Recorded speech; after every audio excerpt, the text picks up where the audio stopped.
Buenas a todos. Não vou dar muitas delongas porque é uma ideia que eu tive caminhando, simplesmente. Desculpa para quem gosta de ver e não pôde ver, mas estamos de volta. E a todo mundo que assiste, né, quem já assistiu, e quem ainda acompanha, quem tem esse gosto ainda. Nem acredito que vocês existem às vezes, mas assim, a lembrança de vocês é muito boa. E quem zoar pode zoar, mas eu fiz, né? Skin the game. De qualquer forma, eu estava refletindo sobre o Édipo, né? E de um modo geral sobre psicologia, psicanálise freudiana, né? Enfim. O vídeo pode ser meio problemático para alguns, talvez, enfim, para quem não conhece, né? Mas o mais basicão de Freud mesmo, né? O Freud é suficiente para você participar da cultura, né, popular, né? Cultura pop, né? Freud é meio pop, entendeu? Alguns círculos mais intelectuais, assim, uma piada e tal, quem é mais politizado, isso é aquela coisa, né? Você tem que... É um jargãozinho, né? A psicanálise freudiana. Por um lado é jargãozinho, mas é muito, muito boa, entendeu? Assim, aí vale o mesmo papo do Lacan, né? Ah, nós somos lacanianos. Aí Lacan, não, eu sou freudiano, entendeu? Entendeu? O Jung sai de Freud, né? Então assim, eu mesmo eu predilo bastante Jung e a Freud, mas assim, sem Freud não haveria Jung, né? Então assim... E as três grandes revoluções, né, que a maior parte das pessoas reconhece. Copérnico, Darwin e Freud, né? Copérnico questionando a Terra no centro do universo, provando, né? Questionando não, né? Demonstrando, vamos dizer assim, matematicamente. Por meio de elipses. Enfim, e aí você tem Darwin, né? Assim, o ser humano é outro animal. Né? Você joga fora. O maior problema do darwinismo, né? Fazendo pequenos apêndices aí enquanto eu falo, o maior problema do darwinismo não é necessariamente a ideia de evolução, sabe? E a ideia de evolução, que eles evoluem até algo perfeito, isso é perfeitamente cabível dentro da teologia. Sabe, eu tenho colegas que, sabe, eu converso, eu falo, assim, a evolução é perfeitamente compatível dentro do modelo teológico. Perfeitamente, se você pensar só em aperfeiçoamento das espécies.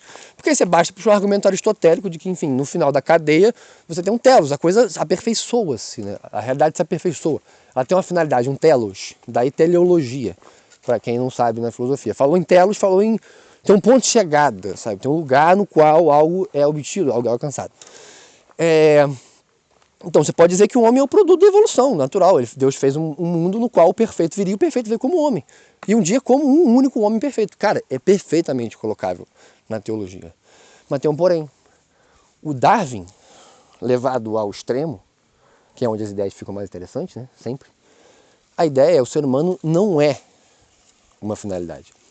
Ele é só outro. Então entre você e uma árvore, os dois estão sobrevivendo. Então foda-se você. A rã é uma rã. Foda-se, ela está muito bem sendo rã.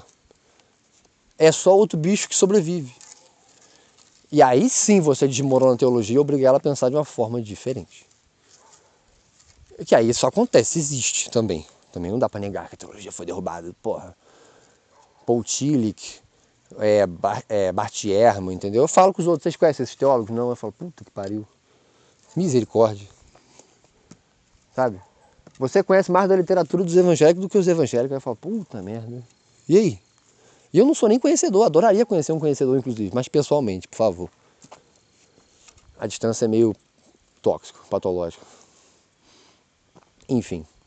E aí voltamos a Freud, o terceiro grande impacto. Né? Porque tudo isso era para dizer isso. A reflexão começou como Édipo. Para dizer que Freud vai além deste passo do Darwin, de que o ser humano é só mais um ser na Terra. Não só ele é só mais um ser na Terra, como ele não é transparente para si mesmo. Ele é, a partir de agora, oculto para ele mesmo, porque agora ele tem dentro da cabeça dele não só a mente consciente, ou seja, o que ele acessa, o que ele lembra, o que ele pensa, o que ele esforça, o que ele faz, pensa que quer fazer, mas não, ele tem um inconsciente. E não só um local onde, sei lá, o seu coração bate, um local onde controla a sua digestão, entendeu? Essa parte primitiva do cérebro, não. Freud não está falando em neurociência, não chegamos lá ainda, está falando de algo na mente do homem, na qual ele não acessa. Só que tem a ver com traumas, memórias, acontecimentos, lembranças. Já é demonstrado que a memória não serve, né? Então, assim, Freud é pior do que Freud pensava, porque Freud pensava que a memória era uma coisa estática, mas a memória é uma coisa dinâmica, ou seja, ela não está parada. Com o tempo, dá para você convencer alguém de que aconteceu uma mentira e as pessoas vão acreditar nisso. É normal isso. Já aconteceu isso com todo mundo. Então, independentemente de ser uma categoria neurológica, sabe? Onde está o inconsciente anatomicamente, né? Tipo assim, porra. A pessoa fala isso, mas ele acredita em alma, tá ligado? Cadê a alma? Entendeu? Então, assim, leve a sério o seu ceticismo. Né? Então, assim, agora o ser humano não é mais transparente a si mesmo. E assim, falando novamente do Freud Pop, né? Como a gente começou a ideia, Freud Pop, tudo isso, o jargão psicanalítico. Então, uma das coisas que cai no jargão psicanalítico é a ideia de consciente, que agora você já pode usar à vontade, porque agora você já sabe o que é, já dá pra tirar uma onda, porque você tem até uma bagagem histórica, se você quiser, né? Serviu, né, até pra isso. Então, assim, agora, o Freud, a história é assim, Freud foi num teatro, né? Que eu podia contar, teoricamente, mas pensei aqui é melhor a historinha. Freud foi para um teatro. Tava passando a peça de Sófocles, Édipo Rei.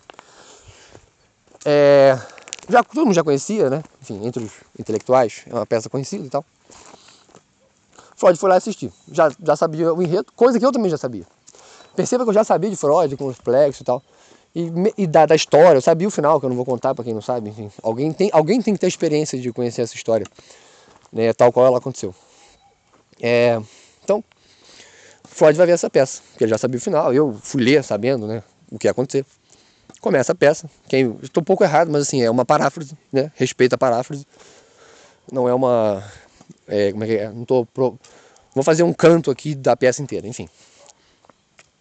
Chega lá, em Tebas, um rei, cidade cheia de peste, praga, né? Então pensa, morte, doença, uma pandemia de Covid no século 5 a.C. Caralho, que loucura, imagina. O que é morrer de gente, enfim, tudo isso. E o cara quer saber, né? Porra, o que aconteceu com o Tebas? Eu subi ao trono e aí deu tudo isso. Logo depois de que eu virei rei, logo na minha vez. Chama um velho profeta, Tiresias, né? Para essa cidade governada por Édipo. O profeta, ele é cego e ele não consegue olhar. Sabe? De tão horrorizado que ele fica, ele fala, não quero nem ficar perto de você. Eu não tenho nem coragem de dizer o que você fez. Ué, como assim? Não sei o que ele pede para ele falar, ele não fala. E aí, vai embora. Ele começa a tentar entender por que ele fez, o que ele pode ter feito e tal. E aí vai um hiato da minha memória, não lembro mais ou menos direito como que o enredo acontece, mas ele vai procurando gente, querendo saber sobre... Assim, ele vai redescobrindo fio por fio o que aconteceu e o que estão dizendo. E ele ouve sobre uma profecia, que todo mundo tinha medo, de que o menino ia sair de Corinto, ia matar o rei de Tebas e ia casar com a rainha. E aí o tom da peça muda. Porque ele para e fala, peraí, eu vim de Corinto, matei um cara e subi ao trono. Ele vai redescobrindo isso pedaço por pedaço, não tão rápido igual eu falei. Mas é muito interessante ver a peça, ver isso acontecendo. Eu já sabia que isso ia acontecer, mas ver isso acontecendo foi completamente diferente. Ele vai indo, e aí a esposa dele percebe um pouco. Até que ele entende que ele cumpriu a profecia dos deuses. Porque ele matou o rei de Tebas. Bom, não sei se conta, mas eu encontrei um vizinho. Então, vamos lá, voltando de onde eu parei. Édipo descobre que ele matou de fato o rei e ficou com a rainha. Tinha tudo para ser uma história heróica grega. Heroísmo puro. Caraca, ele é muito foda. Aí Édipo lembra que ele era um bebê em Corinto. E a profecia dizia não é de matar um rei e a rainha também, mas que era o seu pai e sua mãe ao mesmo tempo. Eu com certeza errei o desleixo da história. Mas ele percebe que não só matou o rei e a rainha, conforme a profecia, como o pai e a mãe. Ou melhor, ele casou com a mãe. Perdão lá, me confundi. Então mistura-se o heroísmo grego com a tragédia absurda. Sabe? Teatro como inversão da Ilíada, né? Aí agora é uma das razões pelas quais eu gosto de falar, né? Porque agora eu percebo por que eu prefiro tanto mais teatro grego a Ilíada e a Odisseia. Que a tragédia é Dionísio entrando no teatro de Apolo. Que agora o heroísmo grego é transformado numa situação mais abjeta possível. O cara matou o pai e agora faz sexo com a mãe. Ah, não gostou que eu falei sexo? Porque é o que ele estava fazendo. E aí a história conta que ela se suicida. E o pai já era morto, né? E agora o rei barra filho, casado com a rainha barra mãe, que matou seu pai barra rei.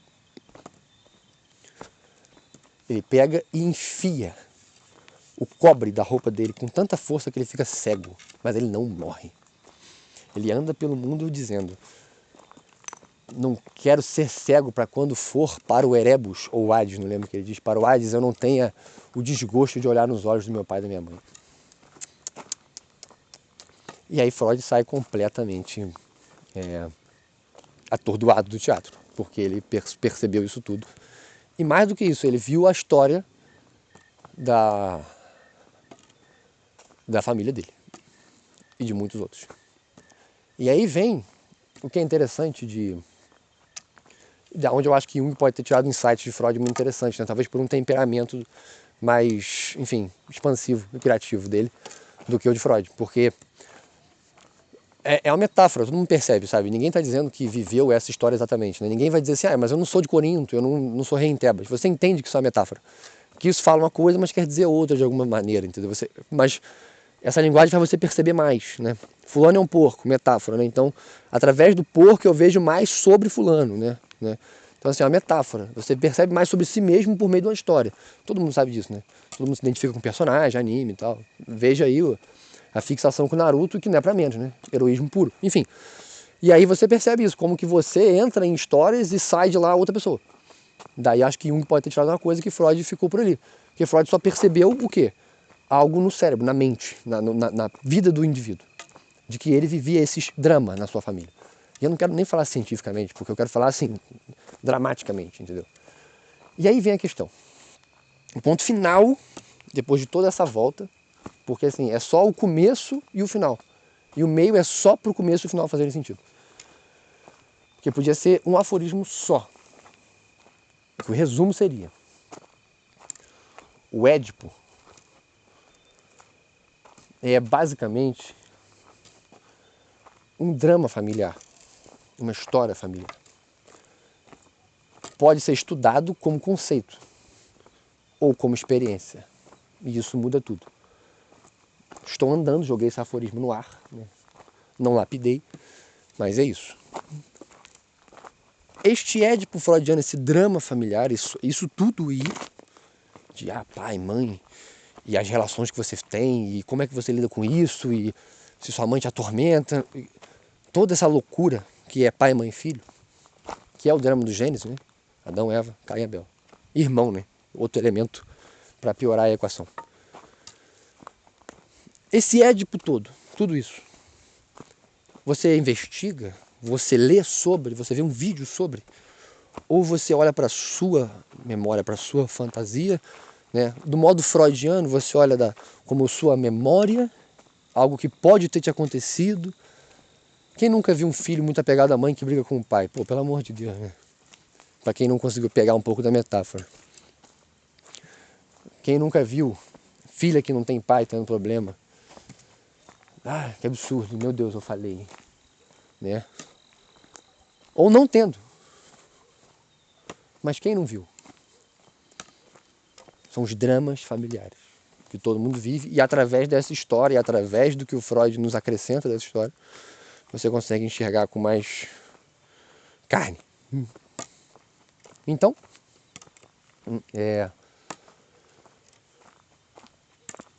qual é a sua escolha? É isso. Achei que é uma provocação interessante. Vejo muitos estudar psicanálise, falar-se muito de psicanálise freudiana, mas não vejo muita gente engajada mesmo no processo psicanalítico, né? Tipo assim, porque se você levasse Freud a sério, é isso que você tem que fazer, né? Entendeu? Você vai virar freudiano? Não, você vai olhar o seu passado e dizer assim, caraca, será que eu, de algum modo, sou um ser vivo, mal constituído, inapto à realidade, que por alguma razão pode ter tido uma confusão, questão sexual incestuosa, porque inclusive animais não têm problema com incesto, né? Vai lembrar disso. Então assim, existe algum freio no humano que não existe nos outros animais, talvez alguns chimpanzés, mas no geral não. E aí você olha isso, e será que pode ser que isso tenha feito com que eu tenha tido uma espécie de trauma psicológico? Não necessariamente físico, mas psicológico, né? Só quem teve um sonho já transando com a mãe sabe como isso é doentio. Enfim, espero que tenham gostado, né? Se eu vou fazer mais vídeos ou não, pô, tomara que eu fique inspirado. Dessa vez eu fiquei. Acho que parado e gravando eu não consigo, andando talvez seja uma possibilidade, mas aí o formato vai ter que mudar, infelizmente. Mas é por questões de gosto, né? Eu tenho que fazer um vídeo porque eu gosto. Os vídeos saem bons porque eu gosto. Quando eles saem ruins é porque eu fiz sem estar muito afim. Enfim, espero que gostem, espero que tenha funcionado. Valeu, galera, tamo junto.